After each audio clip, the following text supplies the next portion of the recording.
মোমো তো তোমরা অনেক খেয়েছো, কিন্তু এইভাবে হেলদিভাবে চিলি পনির মোমো খেয়েছো কোনো দিনও? তো কিছুই না, 1 কাপ আটা 1 কাপ ময়দাকে নুন দিয়ে মেখে নিয়েছিলাম। ময়ন কিন্তু আমি প্রথমে দিইনি।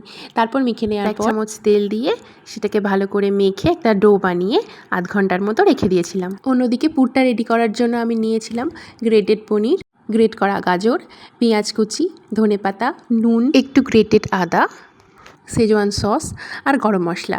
এগুলোকে ভালো করে মিশিয়ে পুরটা রেডি করে নেব। এবার ডোটা থেকে ছোট ছোট লেচি কেটে লুচির আকারে বেলে নেব। মোমোর শেপের মধ্যে এইটা আমার সবচেয়ে বেশি সহজ মনে হয় বলে আমি সবসময় এই আকারেই মোমো করি। আর তোমাদের যেটা সহজ মনে হবে তোমরা সেরকম করো। ব্যাস, এটাকে 15 মিনিটের জন্য আমি ভাপে বসিয়ে দিয়েছিলাম। অন্যদিকে কড়াইতে রসুন কুচি, গ্রেট করা আদা দিয়ে ভালো করে নেড়ে চেড়ে ক্যাপসিকাম আর পেঁয়াজ কুচোটা দিয়ে অল্প একটু নেড়ে নিয়েছি। 2-4 মিনিট নাড়াচাড়া করলেই হবে, নয়তো ক্যাপসিকাম আর পেঁয়াজের ক্রাঞ্চি ব্যাপারটা চলে যাবে, যেটা একেবারেই ভালো লাগবে। এবার পরিমাণ মতো নুন, soya sauce, red chilli sauce আর টমেটো সস, আর দেবো পরিমাণ মতো কাঁচা লঙ্কা কুচি আর 2-4 দানা চিনি দিয়ে ভালো করে মিশিয়ে নেবো। আর দেবো কর্নস্টার্চ, জলে গুলে 1 চামচ মতো কর্নস্টার্চ। ব্যাস, আমাদের গ্রেভিও রেডি। এবার 15 মিনিট মতো মোমোটা যদি ভাপে সিদ্ধ হয়ে যায় তাহলে সেখান থেকে তুলে ফটাফট এখানে ট্রান্সফার।